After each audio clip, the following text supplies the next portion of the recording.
দেখো বাবা, তোমার আব্বা আমার অনেক পুরোনো বন্ধু, প্রায় দেখা সাক্ষাৎ হইলে পরে তোমার ব্যাপারে আমার কাছে রিকোয়েস্ট করতে একটা চাকরির জন্য, তাই তোমার আমি এখানে নিয়ে আসছি। তুমি আর যাই করো বাবা, আমার মান সম্মানটা কোনো সময় নষ্ট করো না। কারণ কি জানো, আমরা গরিব মানুষ, টাকা পয়সা নাই, কিন্তু মান সম্মান আছে, আর মান সম্মান চলে গেলে আমরা কিছুই থাকবো না।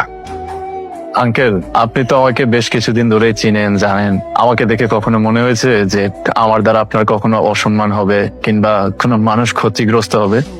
আরে জানি বলেই তো তোমার এই ম্যাডামের কাছে নিয়ে আসছি। আঙ্কেল, আমি যতদিন সুস্থ আছি ততদিন আমার দ্বারা কোনো মানুষ কেন, কোনো জীবেরও ক্ষতি হবে না। ম্যাম, আমি তাহলে আজ আসি, কাল থেকে আসবো পড়াতে। হ্যাঁ অবশ্যই, চা তো খেলে না? ম্যাম এখন না, কাল খাবো না। আচ্ছা। আসসালামু আলাইকুম। ওয়ালাইকুম আসসালাম। আসি আঙ্কেল। থ্যাংক ইউ রাজাক ভাই, ছেলেটাকে আমার খুব ভালো মনে হচ্ছে। পড়ালেখাটা যদি ঠিকঠাক মতো করায় তাহলে তো কোনো কথাই নেই। ওহো, ওকে তো বেতনের ব্যাপারে কোনো কথাই বললাম না।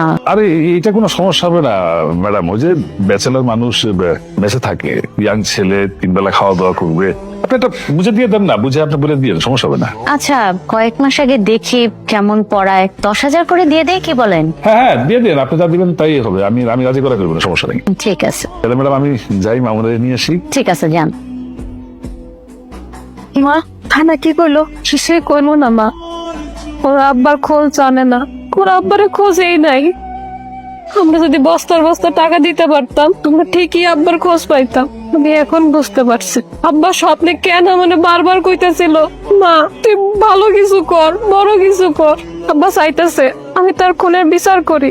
মা, আব্বা মনে হয় আর নাই, মা আমার আব্বা আর নাই। আমি আমার আব্বার খুনের ঠিকই বিচার করবো, সামনে হোক আমি বিচার করবো।